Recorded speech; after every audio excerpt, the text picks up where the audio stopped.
Pastor గారు చదివినట్టు 122వ కీర్తనలో యెరూషలేము గురించి ఉంటుంది. యెరూషలేము క్షేమం గురించి ప్రార్థన చేయాలి. ప్రాకారం గల పట్టణం గురించి ఉంటుంది. Importance of Jerusalem in the life of Israelis అనమాట. ఇశ్రాయేలీయుల జీవితంలో యెరూషలేము ప్రాముఖ్యత ఉండేటట్టు దేవుడే యెరూషలేము ఏర్పరిచింది. అయితే ఆ యెరూషలేముకి ఎందుకు ఇంపార్టెన్స్ ఇవ్వాలి, దాని ఇంపార్టెన్స్ ఎందుకున్నది యెరూషలేము అనేది ఇప్పుడు ప్రస్తుతము మన దేశంలో ప్రపంచంలో జరిగే వాటికి కూడా centre of all activities, centre of all geo politics, ప్రతి దానికి కూడా సెంటర్ ఏంది, కేంద్రీకమైందంటే యెరూషలేము పట్టణమే. ఇప్పుడు కాదు, 2,000-3,000 సంవత్సరాల నుండి కూడా అదే సెంటర్. అక్కడికి ఇశ్రాయేలీయులు అందరూ మళ్ళీ యెరూషలేము దగ్గరికి వచ్చేటట్టు చేయడానికి ఒక రెండవ ప్రపంచ యుద్ధమే జరిగింది. సో దేవుడు నిర్ణయించిన ప్రకారం ఇశ్రాయేలీయులు అందరూ కూడా యెరూషలేము దగ్గర నుంచి చెదరగొట్టబడతారు, మళ్ళా యెరూషలేము దగ్గరికి వచ్చి జాయిన్ అవుతారు. ఇవన్నీ ప్రవచనాలు ఉన్నాయి. ఈ యెరూషలేము ఇంపార్టెన్స్ చూసినప్పుడు యేసయ్య జీవిత కాలంలో మన భూమి మీద ఉన్నప్పుడు యెరూషలేము విషయం కూడా యేసయ్య కామెంట్ చేస్తాడు. చేసినప్పుడు ఆ సమరయ స్త్రీ దగ్గర పోయినప్పుడు ఆమెతో మాట్లాడుతున్నప్పుడు ఆమె అంటది అన్నమాట, మేమైతే ఎక్కడంటే అక్కడ ఆరాధిస్తున్నాం, ఈ కొండ దిక్కు చూస్తున్నాం, కానీ మీరైతే యెరూషలేము తట్టు ఆరాధిస్తారు కదా అని అంటున్నాను. అది మా యోహాను సువార్తలో రికార్డ్ చేసినది. యోహాను సువార్త 4వ అధ్యాయంలో ఉన్నది. 4వ అధ్యాయం 21వ వచనం ఉన్నది. అమ్మ, ఒక కాలము వచ్చుచున్నది, ఆ కాలమునకు ఈ పర్వతము మీదనైనా యెరూషలేములోనైనా మీరు తండ్రిని ఆరాధింపరు, నా మాట నమ్మము. మీరు మీకు తెలియని వారిని ఆరాధించువారు, మేము మాకు తెలిసిన దానిని ఆరాధించువారు. రక్షణ యూదులలో నుండియే కలుగుచున్నది, అయితే యథార్థముగా ఆరాధించువారు ఆత్మతోను సత్యముతోను తండ్రిని ఆరాధించు కాలము వచ్చుచున్నది అని, అది ఇప్పుడు వచ్చి ఉన్నది అని ఆమెతో చెప్తున్నాను. యేసయ్య భూమి మీద ఉన్నప్పుడు నేనే దేవుని కుమారుని, నేనే మెస్సియాను అని డిక్లేర్ చేసుకోవడానికి ఈ సందర్భాన్ని వాడతాడు. అంతకుముందు వరకు యేసయ్య ఎక్కువ ఇన్వాల్వ్ కాడు, డైరెక్ట్ క్లెయిమ్ చేస్తాడు. మరి మీ ఎదురు చూస్తున్న మెస్సియాను నేనే అని ఆమె ముందర ఒప్పుకుంటాడు. దాని తర్వాత ఏమంటారంటే యేసయ్య, దేవుడు ఆత్మ గనుక ఆయనను ఆరాధించువారు ఆత్మతోను సత్యముతోను ఆరాధింపవాలని అంటాడు. అంతకంటే ముందు ఏముంటాడంటే, అయితే యథార్థముగా ఆరాధించువారు ఆత్మతోను సత్యముతోను తండ్రిని ఆరాధించు కాలం వచ్చుచున్నది, అది ఇప్పుడే వచ్చి ఉన్నది, తన్ను ఆరాధించువారు అట్టువారే కావాలని తండ్రి కోరుచున్నాడు. ఈ స్టేట్మెంట్ ఇచ్చింది యేసయ్య. తండ్రి అయిన దేవుడు ఏం కోరుతున్నాడు అంటే, ఆత్మతో సత్యంతో ఆరాధించేటోళ్ళు కావాలని కోరుతున్నారు అన్న బదులు ఆ ఫుట్ నోట్లో రాసి ఉంటుంది వెతుకుచున్నాడు అని. తండ్రి అయిన దేవుడు ఏం చేస్తుంటాడంటే ఆత్మతోటి సత్యంతో ఆరాధించేటోళ్ళ కొరకు వెతుకుతా ఉంటాడు. ఇక్కడ ఆమెకు అర్థం కాదు ఏంటంటే, ఒక ఆబ్జెక్ట్ ని చూసి దాని ప్రకారం దాని దిక్కు చూసి దాన్ని ఆరాధించడం అనేది, యెరూషలేము తట్టు చూసి ఆరాధించాలి. ఇప్పుడు సేమ్ అదే పాయింట్ ఆఫ్ వ్యూలో మక్కా అనేది ఒకటి సైతాన్ ఇన్ఫ్లుయెన్స్ తోటి ఒక క్రియేట్ అయిన ఒక మతం ఉన్నది. అది మక్కా అని పెట్టి అటు దిక్కు తిరిగి యెరూషలేముకి ఆపోజిట్ సైడ్ దాని దిక్కు చూసి ఆరాధిస్తుంటారు. ఇస్లాం అనే ఒక మతం మొత్తం తయారైంది. యూదులు అందరేమో యెరూషలేము దిక్కు చూసి ఆరాధిస్తుంటారు. సో దీని సింబాలిక్ గా ఇది ఉన్నది. దీని అసలు అర్థం ఏంటంటే, మన అటెన్షన్, మన ఫోకస్ ఎటు ఉండాలి అనేది. అందుకని ఇప్పుడు మాట్లాడేటప్పుడు మనం వర్చువల్ గా ఉన్నాము, జూమ్ లో ఉన్నాము కాబట్టి ఎవరు ఎటు చూస్తున్నారో తెలియదు. కానీ అదే ఒక క్లాస్ రూమ్ లో కానీ ఒక చర్చ్ లో కూర్చున్నప్పుడు పాస్టర్ ఒక దగ్గర ఉంటాడు, పాస్టర్ దిక్కు అందరం చూస్తుంటాము, మనకు ఒక పుల్పిట్ లాగా ఒకటి ఉంటుంది. Our attention is focused on that. మనం అందరం ఎక్కడెక్కడున్న ఇళ్ళల్లో ఉంటాం, కానీ మనం అందరం ఒక దగ్గరకు వస్తాము. అంటే మన అటెన్షన్ అంతా ఒక దగ్గరికి తీసుకురావడమే దేవుని ఆలోచన. అక్కడ దేవుని మందిరంలో కూడా దేవుని వాక్యం ఎక్కడి నుంచి వస్తుందో అక్కడ మన అటెన్షన్ పెడతాం. అక్కడ నుంచి దేవుని వాక్యం రావాలి. సో యెరూషలేము దిక్కు చూస్తున్నామంటే యెరూషలేము దగ్గర రక్షణ కలుగుతుంది. సో దేవుని ప్రజెన్స్ అక్కడ పెట్టిండు అన్నమాట. పెట్టి నా దిక్కు చూడండి అంటున్నాడు. లేకపోతే మనం కూడా ఒక ప్లేస్ ఆఫ్ వర్షిప్ కాదు కదా. ఈ కాన్సెప్ట్ అర్థం కావడానికి యేసయ్య చెప్తున్నారు. ఒక కాలం వస్తుంది, అప్పుడు ఆత్మతోటి సత్యంతో ఆరాధిస్తారు, ఇటువంటి ప్లేసెస్ దిక్కు చూసే అవసరం ఉండదు అని అటువంటి వాళ్ళ కోసం దేవుడు వెతుకుతుందంట. ఇప్పుడు మనం కూడా దేవుని ఆరాధించేటప్పుడు ఆత్మతోటి సత్యముతోటి ఆరాధించాలి. దేవుడు ఇదే కోరుతున్నాడు. దేవుడు ఇంకొకటి ఏం కోరుతున్నాడు అంటే పేతురు పత్రికలో రాస్తాడు, నేను పరిశుద్ధులను కాబట్టి మీరు కూడా పరిశుద్ధులుగా ఉండాలి. దానికి ఎక్సెప్షన్ ఇవ్వలేదు. ఒకవేళ ట్రై చేయండి పరిశుద్ధులు ఉండడానికి అంటలేదు, మీరు పరిశుద్ధులుగా ఉండాలి అంట. ఆత్మతో సత్యంతో ఆరాధించాలి అంటుంది. అట్లా కాకుండా వేరే పద్ధతులు ఆరాధించడానికి దేవుడు ఒప్పుకోడు అసలు. మనం దేవుని సన్నిధిలో పోయినప్పుడు కూడా మనకు ఫోకస్ దేవుని దిక్కు రాకపోవడానికి కారణం ఏంటంటే సైతాన్ వాడు ఇట్లా ఇప్పుడు మక్క దిక్కు డైవర్ట్ చేసినట్టు మన ఆలోచనలు మన జీవితాలన్నీ కూడా దేవుని వాక్యం దిక్కు దేవుని సన్నిధి దిక్కు కాకుండా వేరే దిక్కు చూసేటట్టు చేస్తుంది. ఆత్మతోటి ఆరాధించాలంటే ఎట్లా ఆరాధిస్తాం? అసలు ఆత్మ అది ఎంత క్లియర్గా దేవుడు మెన్షన్ చేస్తాడు. ఆది కాండం నుంచి మొదలు పెట్టుకుంటాయి. భూమి అంత శూన్యంగా ఉన్నప్పుడు దేవుని ఆత్మ దాని మీద అల్లాడుతా ఉంటుంది. ఆ ఆత్మ దేవుని ఉంటుంది. అప్పటి నుంచి దేవుని ఆత్మ ఆపరేట్ చేస్తూ ఉంటుంది. అప్పుడు దేవుడు క్రియేషన్ టైం ఎక్కువ లేదు, క్రియేషన్ అప్పుడే తెచ్చిపోతుంది. దేవుని ఆత్మ సపరేట్గా ఉంటుంది, దేవుని క్రియేషన్ సపరేట్గా ఉంటుంది. దేవుని క్రియేషన్ దేవుని ఆత్మ కొరకు అడుగుతూ ఉంటాడు, దేవుని సన్నిధిని కోరుతూ ఉంటుంది క్రియేషన్. మనం కూడా మన లోపల ఒక ఆత్మ ఉన్నది. మన ఆత్మ వేరే, మన దేవుడు ఇచ్చిన పరిశుద్ధాత్మ వేరే. మన ఆత్మ లోపల పరిశుద్ధాత్మ రావాలి. వచ్చినప్పుడు ఆ పరిశుద్ధాత్మ నడిపింపు ప్రకారం మన ఆత్మ వినాలి. మన ఆత్మకు ఒక మనస్సు ఉన్నది. పౌలు రాస్తాడు రోమపత్రికలో, ఎంత మంచిగా మెన్షన్ చేసుకుంటాడు అంటే రోమపత్రికలు ఉంటుంది, రోమ 8వ అధ్యాయం ఉంటుంది. ఎక్కువ ఈ డాక్ట్రినల్ ఈ సబ్జెక్ట్ మీద most powerful verse, most powerful book in the Bible అని రోమియోలకు రాసినప్పుడు పౌలు రాస్తాడు. అసలు ఎక్స్ట్రాడినరీ క్రిస్టియన్ ఫ్యాక్ట్స్ అని కూడా దాంట్లో పెట్టింది. ఏమిందంటే 8వ అధ్యాయం రోమపత్రిక 14 వచనం, దేవుని ఆత్మ చేత ఎందరు నడిపింపబడుదురో వారందరూ దేవుని కుమారులై ఉండురు అని, ఆ ఆత్మ కలిగిన వారమే మనము అబ్బా తండ్రి అని మొరపెట్టుచున్నాము. మనము దేవుని పిల్లలమని ఆత్మ తానే మన ఆత్మతో కూడా సాక్ష్యం ఇచ్చుచున్నాడు. ఆత్మలో 2 రకాలుగా సపరేట్గా పరిశుద్ధాత్మ దేవుడు వచ్చి మన ఆత్మని ఎంగేజ్ చేస్తుంటాడు, చేసి మనం దేవుని పిల్లలం అని కన్ఫర్మ్ చేస్తూ ఉంటాం. దేవుని పిల్లలం కాబట్టి ఆయన దేవుని తండ్రి అయిన దేవుడికి యేసయ్య ఎట్లా కుమారుడు పరిశుద్ధుడు ఉన్నాడో దేవుని పిల్లలుగా మనం కూడా పరిశుద్ధులమే అని ఆత్మ ఎప్పుడు మనల్ని పరిశుద్ధపరుస్తూ ఉంటుంది. సో అటువంటి పవిత్రమైన ఆలోచనతోటి దేవుణ్ణి ఆరాధించాలి. ఆత్మతో ఆరాధించడం అంటే అదే. సత్యముతో కూడా ఆరాధించాలని దేవుడు. ఎందుకంటే ఉత్త ఆత్మతో ఆరాధించడం అంత ఈజీ కాదు, అసలు అది పాసిబులే కాదు. యథార్థత లేకుండా, సత్యము లేకుండా దేవుణ్ణి ఆరాధించడం ఆత్మతోటి సంభవమే కాదు. ఈ 2 ఖచ్చితంగా ఉండాల్సిన విషయాలు.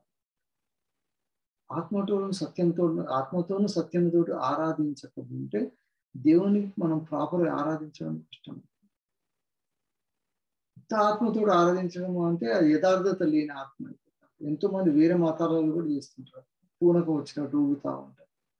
పరిశుద్ధాత్మ వచ్చింది వేరే ఉంటుంది, అపవిత్రాత్మ వచ్చిన వేరే ఉంటుంది. పరిశుద్ధాత్మ ఎందుకంటే అది సత్యాన్ని స్థాపిస్తుంది కాబట్టి పరిశుద్ధాత్మకు అందుకే ఆ బిరుదు ఉన్నది. సో అది వచ్చినప్పుడు సత్యమే మాట్లాడుతుంది, సత్య సంబంధమైన ఆత్మే పంపిస్తుంది. సర్వసత్యంలోనికి నడిపే ఆత్మనే పరిశుద్ధాత్మ. కాబట్టి ఆ పరిశుద్ధాత్మ మన లోపల వచ్చినప్పుడు సత్యము తప్పకుండా అసత్యానికి ఖచ్చితంగా విరోధంగా ఉంటుంది. అందుకని దేవుణ్ణి మనం ఆరాధించినప్పుడు ప్రతిదినం మనం పర్సనల్ మెడిటేషన్ చేసినప్పుడు కూడా మన ఆత్మ దేవుని ఆత్మతో ఎంగేజ్ కావాలన్నప్పుడు అక్కడ సత్యం అనేది బైండ్ చేస్తుంది. అందుకే యేసయ్య నేనే సత్యము అన్నాడు. అందుకని without him there is no link with Christ, with God the Father. అందుకని సత్య సంబంధమైన ఆత్మ కలిగి ఉండాలి. దాని ప్రకారం దేవుణ్ణి మన ఆత్మతోటి ఆరాధించినప్పుడు దేవుడు దాన్ని ఇష్టపడతాడు. That is the eternal combination. దేవుడు ఆలోచించి మనకి ఇచ్చింది అది. అటువంటి అప్పుడు మన ప్రవర్తనలో ఏమవుతుందంటే దేవుని నడిపింపు వస్తుంది. అది ఎక్స్ప్లెయిన్ చేయడానికి ఇశ్రాయేలీయుల జీవిత కాలంలో దేవుడు వాళ్ళని తీసుకుపోయినప్పుడు పరిశుద్ధాత్మకు సూచనగా ఒక అగ్ని స్తంభం పోతా ఉంటుంది, పగటి మేఘ స్తంభం పోతుంది, గాలి వీస్తుంది, ఎటు గాలి తీసుకపోతే అటు పోతా ఉంటుంది. ఇది దాని ప్రకారం పోతా ఉంటుంది మూమెంట్. అందుకని ఆత్మ కూడా ఎటు తీసుకుపోతే అటు దిక్కే పోతాం మనం. దాని డైరెక్షన్ తీసుకుపోయేది ఆత్మే ఉంటుంది. అది కూడా we have to meditate more on that. ఏముంటుంది అంటే యోహాను సువార్తని యేసయ్య చెప్తుంటాడు. యోహాను 4వ అధ్యాయంలో ఉంటుంది, 4-6వ వచనం ఉంటుంది. శరీర మూలంగా జన్మించినది శరీరమును, ఆత్మ మూలంగా జన్మించినది ఆత్మయే ఉన్నది. మీరు కొత్తగా జన్మింపాలని నేను మీతో చెప్పిన ఆశ్చర్యపడవద్దు. గాలి తనకి ఇష్టం వచ్చిన చోటుకు విసురును, నీవు దాని శబ్దం విందువే గాని అది ఎక్కడి నుండి వచ్చినో ఎక్కడికి పోనో నీకు తెలియదు. ఆత్మ మూలంగా జన్మించిన ప్రతివాడు అలాగుననే ఉన్నాడు.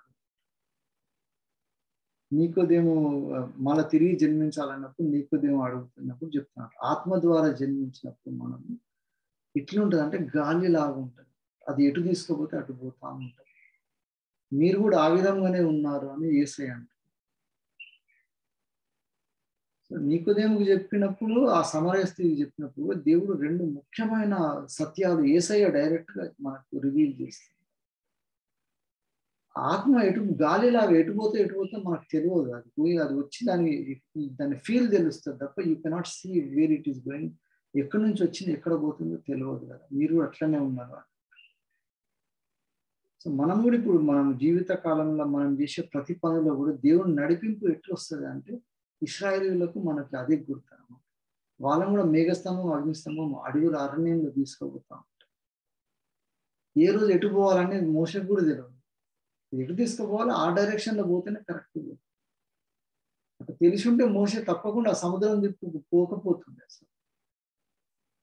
ఎందుకంటే సముద్రం ఉన్నది అవతల పోలేము కదా, మనం ఎట్లా పోతాం వీలు కాదని వేరే డైరెక్షన్ లో పోతుంది.